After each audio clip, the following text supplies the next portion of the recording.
All right, let me check the audio on this.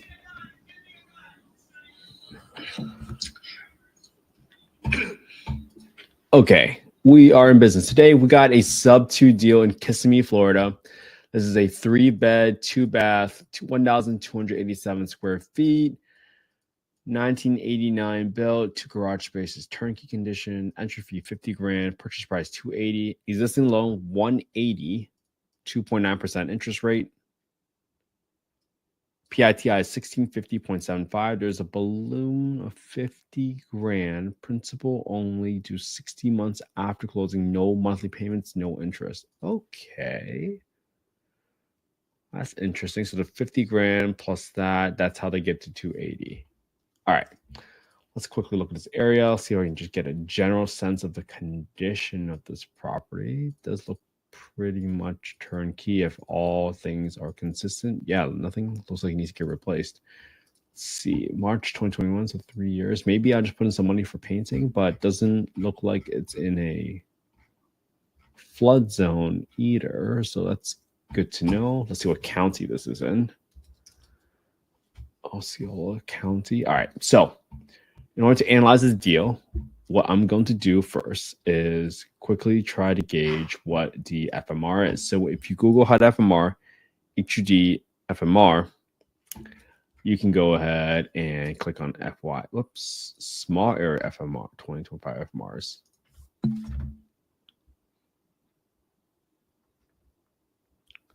And then you're going to click on FY 2024 FMRs.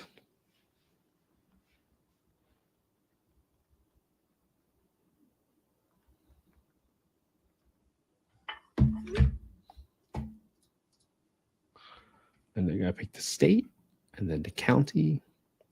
And then boom, here we are. Now I'm going to get the zip code 34759, 34759 right here. Your rent ceiling for a 3-bedroom is $2,250. So let me write that down, $2,250. And then your rent ceiling for a 4-bed is $2,810. Pretty big difference there. And 34759. 34759. 34759. Okay. Now I'm going to get the market rent. Now, to get the market rent, you go to affordablehousing.com, go to the owner section, market rent estimator, plug in by account, and the address and the number you care most about here is this number on the bottom right, where it says that for 25 units within a 0.48 mile radius is $1,879. $1,879. Okay. 1773, 1924, 2244. Okay.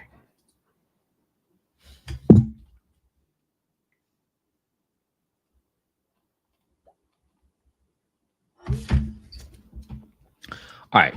So now in the 4-bedroom, you can see the rent's gone up from $1,879 to $2,098. So that there is almost like a $300 lift here in the rent. So that might make this more worth it if you're able to achieve those rents. Let's see, $2,502. Okay.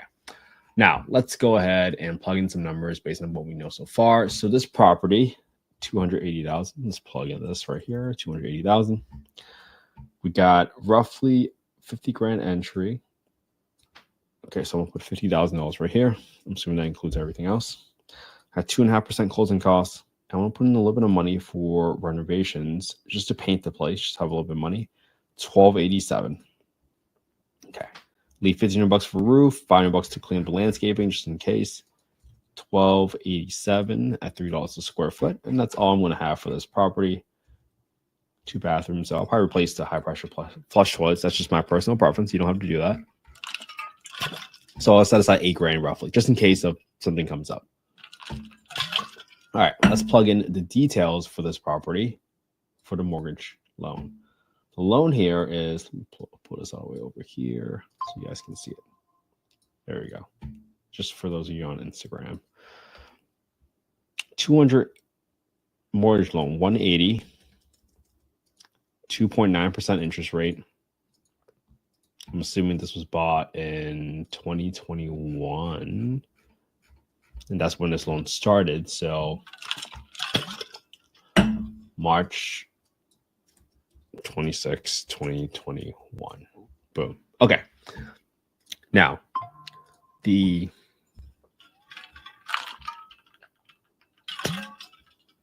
PITI is 1650.75. Okay.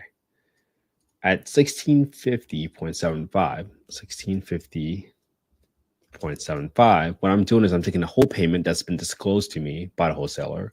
I'm going to subtract the principal of the sub 2 loan and subtract interest rate. That gives me the resulting tax and the insurance number that the person's currently paying. Now, if you heard about Florida insurance market, you will probably hear that it's been going up like crazy. So at the very minimum, I'm going to add extra $30. I might even add $50 to be honest with you, because it can be really, really pricey. It says that 10% for maintenance, just in case, 10% for property management, and 5% for vacancy. This would result, assuming you're only able to get $1,900. So I'm gonna go a little bit higher than 1879, just round it up. At $1,900, you would be a negative $275 cash flow per month. That's a negative 5% cash on cash return, assuming you bought this property at $280,000. And that's just on a monthly basis, right? That does not count for this 50 grand that's going to balloon at some point in time. So there's no payments on this property. No payments, 5 years. So that doesn't really matter, because at the end of the day, let me zero that out, because that doesn't really affect any of the cash flow numbers on a monthly basis. So at 280, even with an 8 gram rehab, I don't think that's a deal, because personally, you have to be forking out $275 from your pocket every single month to make the deal work. Now, if you say, hey, can I turn this property into, now, was there a picture of the garage? There's a picture of the garage. Okay. Let's say you're able to convert the garage for, let's just be conservative. Let's do $17,500 to convert the garage. And now all of a sudden you're able to charge $2,100 in rent. Might that be a deal? Well, if you are able to charge $2,100 in rent, you're now negative 4-bedroom rent, $2,100, and you're negative $125, right? You got a little bit of extra rent, but still not enough for you to be positive cash flow. So even when you get creative here about adding an extra bedroom, that's still going to be a negative cash flowing deal. Now, some of you might say, well, if I don't have any maintenance, I'll probably break even. Well, that's true. Is that a risk that you want to take on? And that's going to be completely up to you. Again, this is not investment advice. I'm not soliciting any investments.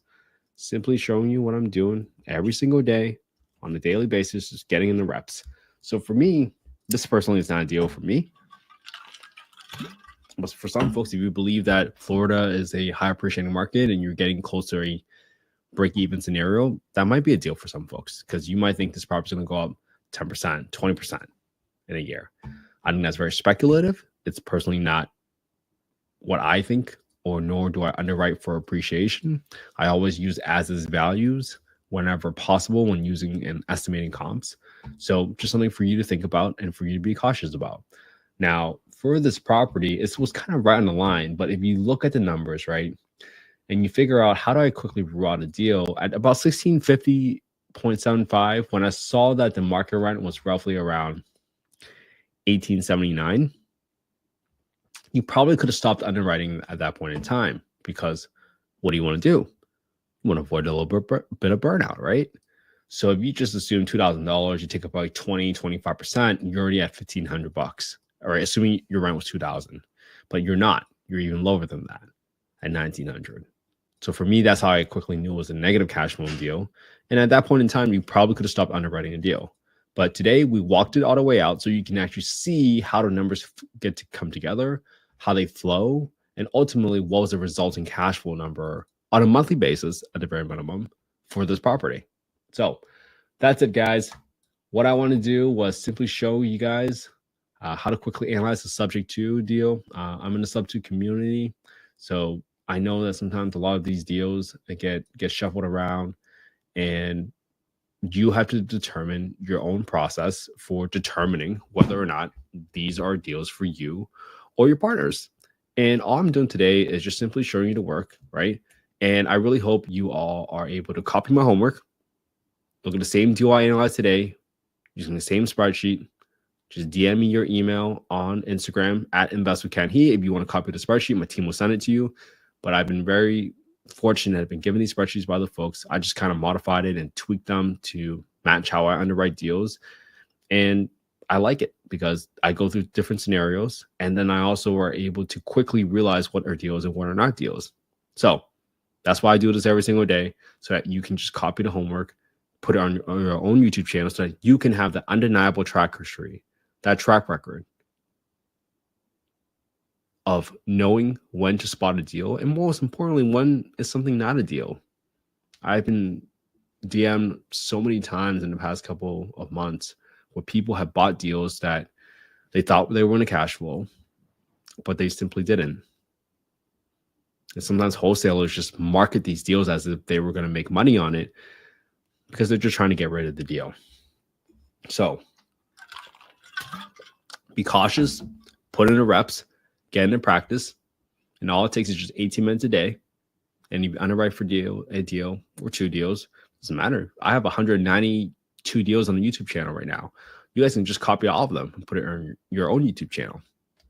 And just another 100 days, you will probably be better at underwriting deals than 95% of the country. You can absolutely do this. This is why we're in this community together. This is why we analyze these deals together, so that you guys can pick one part of the analysis today and just explain it better than I did. That's the whole point. So that I can learn from you guys as well. So have an amazing Tuesday, everybody. I hope you guys spend some quality time with your family and friends today, because that's what life is all about. And I will be back here again tomorrow for day 193.